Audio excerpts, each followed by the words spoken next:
Hello, everyone. Thank you so much for joining us. Parshat Behaalotcha. We have many practical life lessons to learn. Let's get right to it with a really, really powerful one right at the beginning.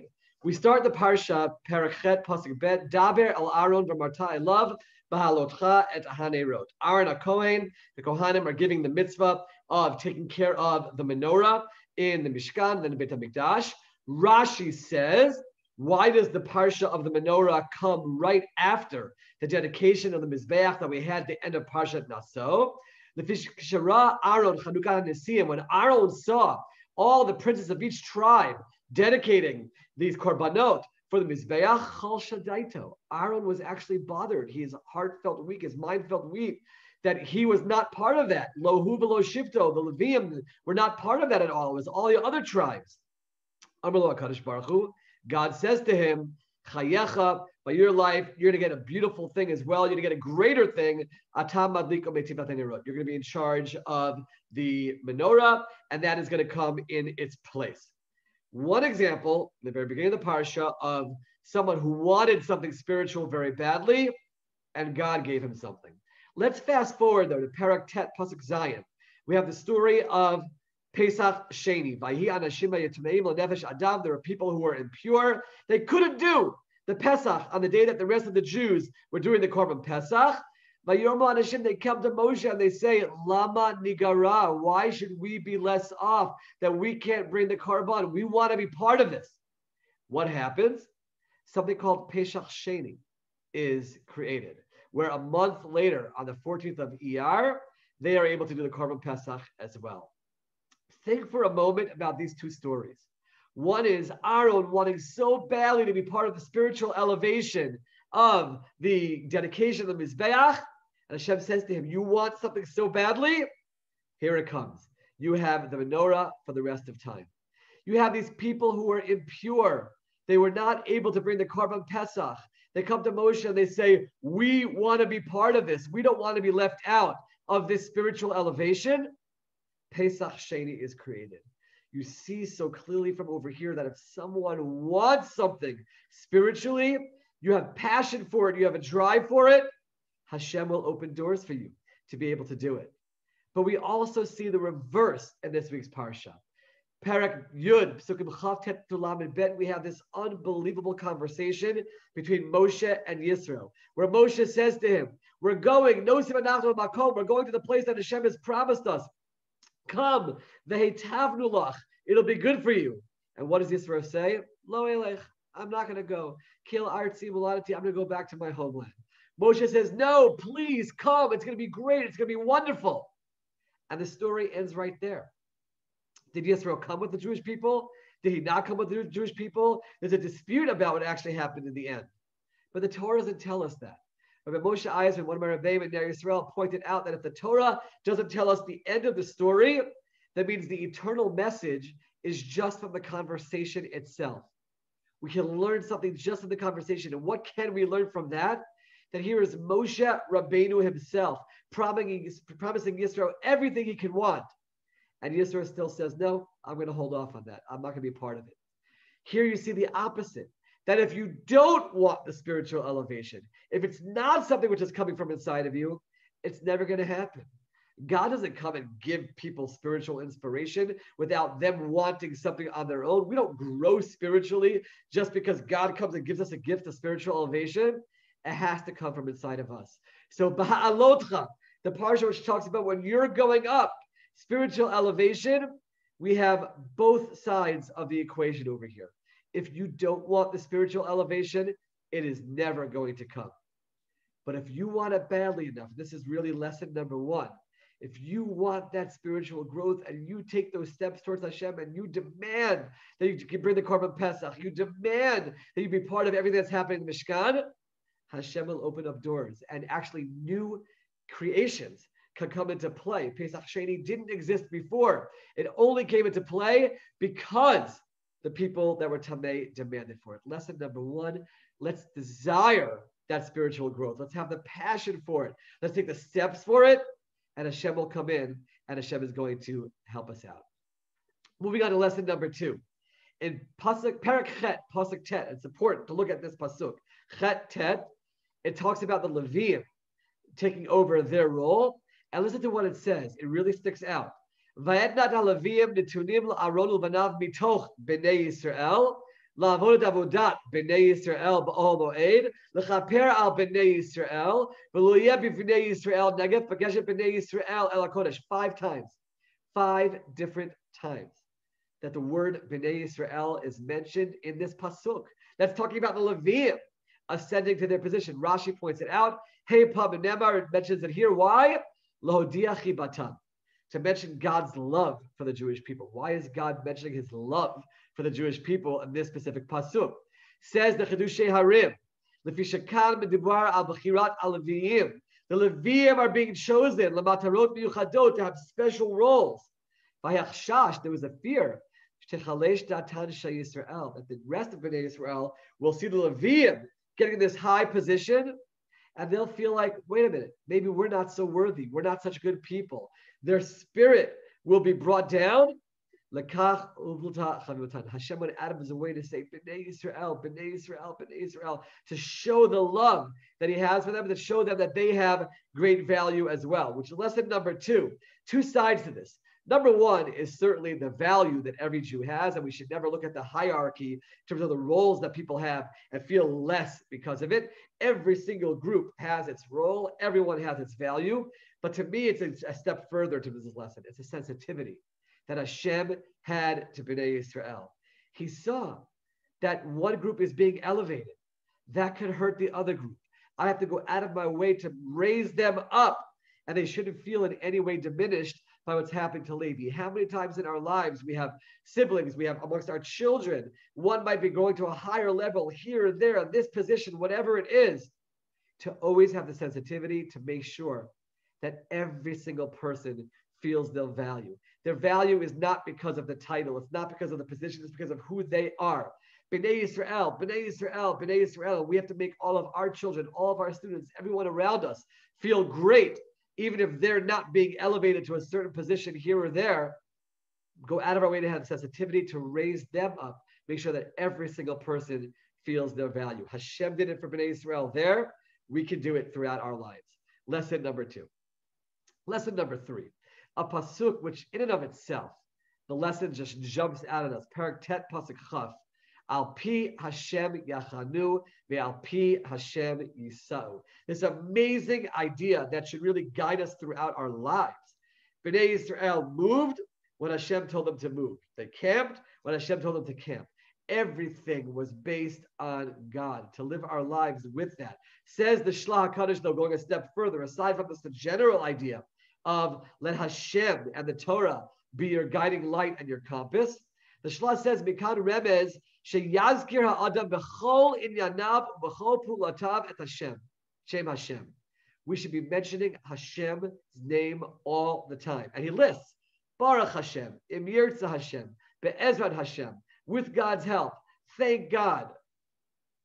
It's not enough just to sort of have in the back of your mind, yes, Hashem is the one who's behind everything. I should follow his lead.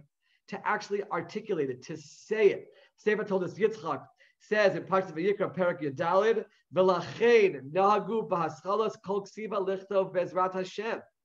That's why when you write something, that's where the minhag comes from, to say with Hashem's help. Shenemar quotes the pasuk in Mishlei, B'chol darchecha de'ehu, the idea of Hashem being with us at all times.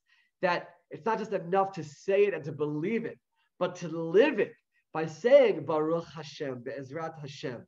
That's what helps us remember this idea of Al Pi Hashem Yachanu, Al Pi Hashem Yisau, and that's lesson number 3. Yes, certainly to remember that Hashem guides our lives and we should make decisions based on what Hashem tells us, but to go that extra step and to have Shem Hashem in our mouths at all times, because that will help remind us that Hashem is the guiding light and remind us that we should live our lives based on what Hashem tells us to do. Baruch Hashem, Be'ezrat Hashem, Im Yirtzeh Hashem, writing it down when we write things. All of these things are tangible reminders to us. It shouldn't just be something we just say, but reminders to us that we have to live our lives based on the guidance of Hashem. Lesson number 3. Lesson number 4. Perek Yud Pasuk Tet. Listen to what it says in the Pasuk. When you have a war in your country, there's an enemy that's coming against you. What are you supposed to do? You have to blow the trumpets, and you have to really remember that Hashem is the one who's helping you, and then you can be saved from your enemies. The Kotzker Rebbe points out that this stands in great contrast to another pasuk that we have later on in the Torah in Dvarim, to Perek Aleph pasuk Yud. When you go to war against your enemies, Hashem will allow you to win that war. Do you see the contrast? In one case, it said you'll have a war, blow the trumpets, get inspired, pray to Hashem, and then Hashem will save you. And in Parshat Behaalotcha, it says you will go to war and you will win. Why in one case is the win so clear-cut and simple, and the other case is this more complicated process? Points out the Kotzker Rebbe. He says, in one case, it was Tavo Milchama Ba'artzachem. The war has come to you in your land. Someone's attacking you. In Kitetze, you're going out and fighting the war somewhere else. And the Kotzker Rebbe points out, when you're fighting a war outside of your homeland, it's a lot easier to win. When it's on your land and your people are being attacked, and now you have to combine together defense and offense. You have to defend yourself in the homeland, defend the people in their homes, and also fight against the enemies that are coming. It's much more complicated. And therefore, he says, that's why when the Melchama comes ba'artzachem, there's a much deeper process here. The trumpets, the inspiration, the tshuva, tefillah, there's a lot more going on. When we go straight out to our enemies elsewhere, it's straightforward. Hashem gives us the victory. Says the Kotzker Rebbe. And here's the point here in the lesson. The same thing applies in our daily, hourly battle against the Yetzer Hara. If you fight and don't allow the Yetzer Hara to get inside your very being, it's a much easier war. You're probably going to win. It's a battle that's out there. It's not inside of me. But if you allow the Yetzer Hara to get inside of you, to complete hold of you, it's just there conquering you, you need a whole other battle. It's much more complicated. This is lesson number 4. We all have Yetzer Hara. Yetzer Hara is a battle throughout our lives. But the more we allow the Yetzer Hara into our homes, into our beings, by exposing ourselves to so many things that make it more complicated, victory is not guaranteed at all. It's going to be much more difficult. But if it's just an external Yetzer Hara, it's the street, it's what's out there all around us, you can win much easier. And lesson number 4 is, let's be on guard to make sure that we don't allow all the Yetzer Haras of the world to come into our homes, to come into our beings, to constantly expose ourselves to things that make it much more difficult, because then the battle is on the home front. It's much more difficult to win. If it's out there, you have a much better chance with Hashem's help of winning the battle and overcoming the Yetzer Hara. Lesson number 4. Lesson number 5. Everything was going so well for the Jewish people. They have the Mishkan. They have their encampments. Everything is in place. They're ready to march their way towards Eretz Yisrael. And out of nowhere, Perek Yud Aleph, Pasuk Aleph, Vayehi ha'am k'mitzonanim ra b'oznei Hashem. The people are complaining, and it's bad in Hashem's ears, so to speak. What are they complaining about? What is going on over here? Says Reb Hirsch, the people were far away from spiritual perfection. The people were as if mourning over themselves. They're complaining about nothing. The cloud of God over them and the Ark of His covenant with them only made them feel cut off from the rest of the world. Can you imagine? They had the Aron, they had the clouds of glory. And instead of that uplifting them, they felt bad and cut off from the world. Their mission, their God-promised destiny, all offered them no compensation, remained worthless without meaning in their eyes, had not yet become to them a higher, fuller, happier life. They were living this spiritual life without connecting to the happiness that comes from the spiritual life. So they were focusing on the physical. They were saying, wait a minute, where's the rest of the world? Where's the good food? It's an unbelievable thing about human nature. You can have everything, But if you're not focused on what this is all about, then you have no chance of being happy. The Torah tells us in Devarim Tet Zayin Aleph, "V'samachta lifnei Hashem Elokecha." Your joy will not come from the physical things in the world, because there's never enough when it comes to the physical. The happiness, the peace of mind, the calm that you want to live your life with comes when you're lifnei Hashem Elokecha, when you have a perspective that says, I want to live a life that's based on meaning and spirituality. Whatever comes my way, I can deal with because I'm with Hashem. And it says in Chavchet Mem Zayin, also in Dvarim, why do the curses come? Tachat asher lo avadata Hashem Elokecha b'simcha v'tov lev mirov kol. You had everything. Hashem gave you everything, but you didn't serve Him with the happiness that should come with the blessings that He's given to you. First and foremost, that you're doing avodat Hashem. The Jewish people are in the Midbar. They have everything they need taken care of for them. But because they didn't make that switch yet from physical lives to spiritual lives, they were unhappy. And they just complained about everything because whatever they had wasn't enough. And this is lesson number 5. We have to work on finding inner peace and inner joy over the fact that we have spirituality. We are a soul. We are here to serve Hashem and get closer to Hashem.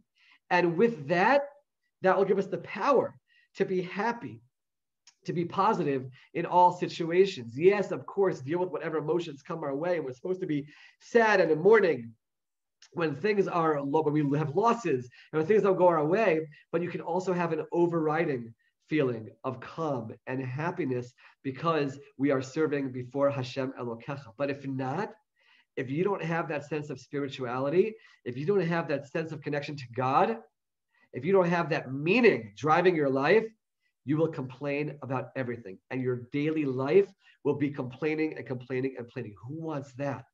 So lesson number 5, let's make that switch to the spiritual perspective. And then regardless of what comes our way throughout our day and our lives, we can be positive people feeling tremendous inner simcha, tremendous inner happiness. Lesson number 6. Yud Aleph Yud, Vayichar af Hashem ma'od. Hashem was very angry at the Jewish people. Uve'enei Moshe ra. In the eyes of Moshe, it was bad. Says the Rabbi Yitzchak Levi Mibarditchev. Says, what is that? Vayichar Hashem and Ve'enei Moshe ra. What is that all about? He says the second part of the pasuk is explaining the first part of the pasuk. Hashem was upset. Why? Because Ve'enei Moshe ra. Because Moshe saw the Jewish people in a negative light. This is unbelievable. Moshe Rabbeinu, who time and time again comes to the rescue for the Jewish people and says to Hashem, no, save them, give them a chance. They're good people. In this case, Moshe lost it, and he wasn't able to see the positive. The Pam Azot, Moshe didn't find the schut for Bnei Yisrael, Kidarko B'Kodesh Tamid, as he always was. And Hashem was upset at Moshe because of this one time that he wasn't able to find the schut for the Jewish people. This is an amazing idea. Pirkei Avot, Aleph Vav, it says, Hamidana kol adam l'kaf schut. We live in a world where human nature is to see people in a negative light. You hear something about someone, you see something, you immediately assume the worst. That's a terrible, terrible midah. Hashem is upset at Moshe for the one time that Moshe wasn't able to be dan l'kaf schut.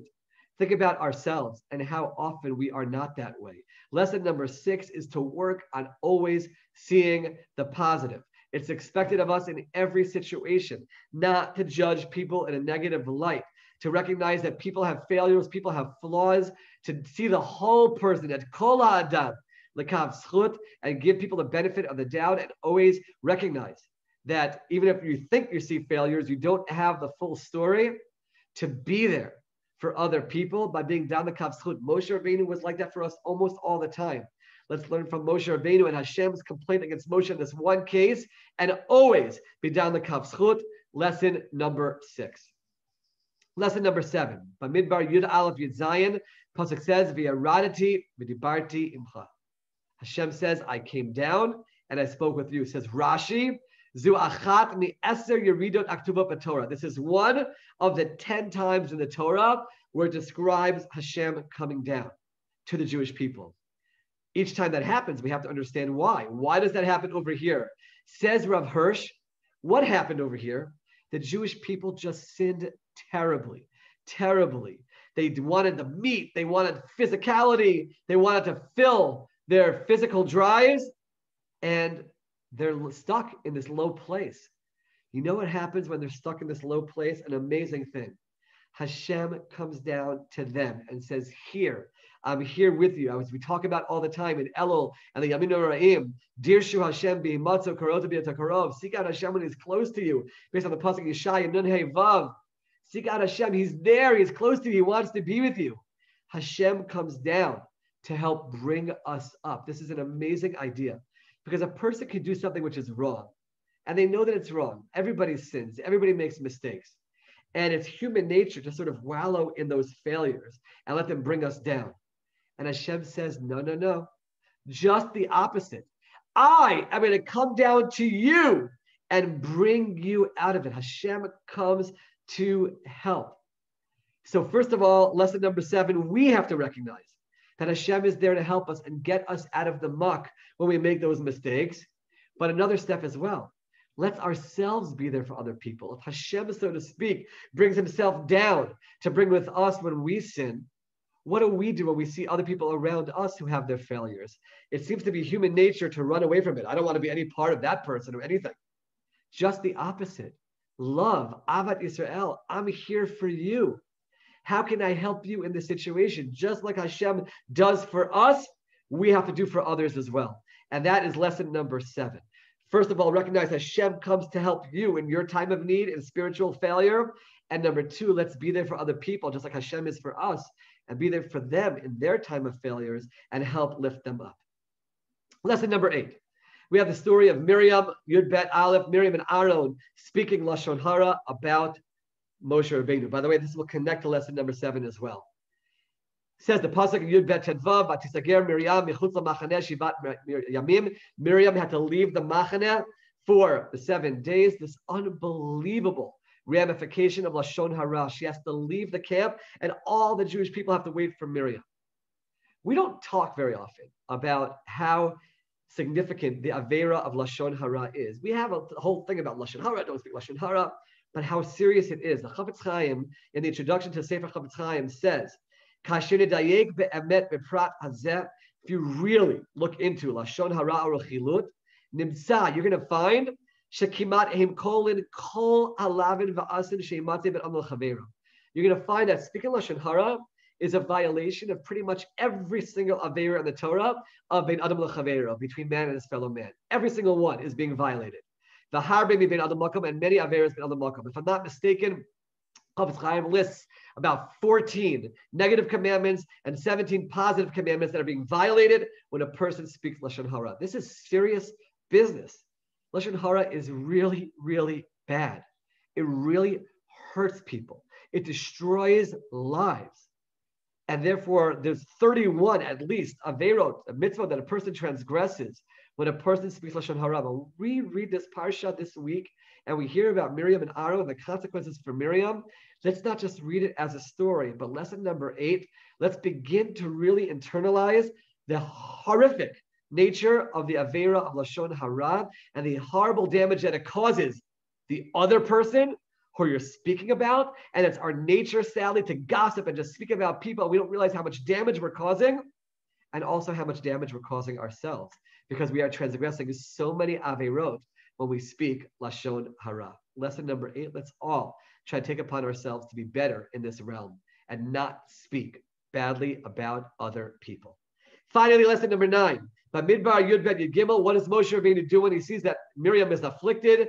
Vayitzak Moshe al Hashem lemor. Hashem cries out to God and says, Kel na refa na la. God, please heal her. 5-word prayer. Says the Gemara, Masechet Brachot Lamed Aleph Aleph, there was a story with a Talmud who went to be the Chazan in front of Rabbi Eliezer. It was a really short prayer, and everyone was saying, oh my gosh, this is terrible. What a short prayer, he said. Amar Lahem, says Rabbi Eliezer, was anybody more brief in a prayer than Moshe Rabbeinu, who said 5 words? The issue is not the length of your prayer. The issue is the quality. It's not the quantity, but the quality of your prayer. As it says in the Mishnah, Masechet Menachot Yud Gimel Yud Aleph, Echad Marbe ve'echad Mamayit Uvad Shechaven Adam Ladaito La Shamayim. Hashem is not looking for more or less in terms of how much we do, but it's the quality of what we do. And this certainly applies in prayer. You can have the longest davening, but you're not having kavanah, it means nothing. You have a short davening, and you're focused, and you're really connecting to Hashem, and it's the most meaningful davening. And this applies in every single area of Avodat Hashem, but especially tefillah. Let's make sure that we focus on quality and not on the quantity. It's not a question of how long, but tefillah is an opportunity to connect to Hashem. And Moshe Rabbeinu, in his 5 words, Kel na Rafa na Allah, he reached the greatest heights of connection to Hashem, and that's a tefillah. And that's what HaKadosh Baruch Hu wants. Lesson number 9, in Avodat Hashem in general, specifically tefillah, let's not focus on the quantity, but let's focus on the quality and make it as real as possible.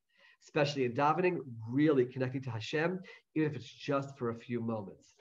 So many great lessons that we learned from this week's parsha. Let's go over them. Lesson number 1, we saw in Aaron getting the menorah, in the story of Pesach Sheni. You want something badly enough spiritually, it's going to come. Hashem will give it to you. If you don't want it, like Yisro in his conversation with Moshe, you won't get it. Lesson number 1, let's seek, let's have a passion, let's have a drive, let's take steps for spiritual growth. Hashem will come in and help us out. Lesson number 2, Hashem says Bnei Yisrael 5 times as he is appointing the Levim to their task, sensitivity to other people, to recognize that even if they're not getting the titles and all the acclaim and everything else, make sure that everyone feels like they're special and worthy, as every single person really is. Lesson number 3, Hashem is our guide in life. Al pi Hashem yachanu, al pi Hashem yisa'u. And let's tangibly make that a reality by saying Baruch Hashem, Be'ezrat Hashem, by writing with Be'ezrat Hashem, making it part of our lives, that recognize that Hashem is there for us and guiding us, and that we have to follow his lead. Let that be a tangible reality in our lives. Lesson number 3. Lesson number 4, do not allow the Yetzer Hara to get inside of us. We learn from the story of actual war. If the war is on the home front in the homeland, it's much more difficult. It's much easier when it's out there. Let's not allow the Yetzer Hara into our homes, into our beings. There's no way to fight it when that happens. But if it's out there and out in the street, then you have a chance of fighting it. The amazing lesson of the Kotzker Rebbe. Lesson number 5. Bnei Israel just complained, and Rav Hirsch points out, because they were focusing on the physical. They didn't see the joy in spirituality. We have to work on ourselves to make sure that we live spiritual, meaningful lives with God, and then we can be happy and have meaning and peace and positivity throughout our day. If we don't, God forbid, then we're going to be people who are complaining, because there's never going to be enough when it comes to the physical, and we'll always be focusing on the negative. Lesson number 6. Moshe Rabbeinu one time doesn't come to the rescue for the Jewish people, and it's bad in God's eyes that Moshe Rabbeinu is not seeing the Jewish people in a positive light. Have you done it? Let's be people who always see others in the positive. Don't focus on the negative in others, and always try to see the bigger picture and see the positive in everyone. Lesson number 7, Hashem comes down, V'yaraditi. He comes down to be with us specifically, as Rav Hirsch points out, when we were down spiritually, we sinned, we were so focused on the physical, Hashem comes down to help us out. Let's remember, first and foremost, when we fail, that Hashem is there with us to help bring us out and grow. And also when we see others who fail, instead of turning our backs on them, let's go be there for them and help them grow spiritually and show them the support they need to elevate themselves and get back on track. Lesson number 8, connected to that, Lashon Hara, Miriam and the consequence of Lashon Hara, the Chafetz Chaim telling us that when you do Lashon Hara, you're doing tens of Averot, pretty much everything in Am L'Chavero and even in Am Makom. Let's work on ourselves not to fall into the trap of being the gossipers, and recognize not only are we destroying other people when we speak bad about themselves, but we're destroying ourselves. When we speak Lashon Hara about others, we're destroying ourselves spiritually with all the Averot, the mitzvot that we transgress. Finally, lesson number 9, Moshe Rabbeinu's short 5-word tefillah. Doesn't matter how long it is, it matters the quality of it. Kel na Rafan Allah. Let's focus in our davening, our Avodat Hashem, and having meaning. Even if it's shorter, it's better to have short with meaning than to be long without meaning. We all have to strive to work on making sure that there's real meaning and real quality in our Avodat Hashem, and especially in our tefillah, to really feel like we're connected to Hashem, even if it's for a short period of time. Let's try to incorporate some of these lessons into our lives. Be'ezrat Hashem Behaalotcha. It'll help us grow spiritually closer to Hashem. Thank you for joining us. Wishing everyone a Shabbat Shalom.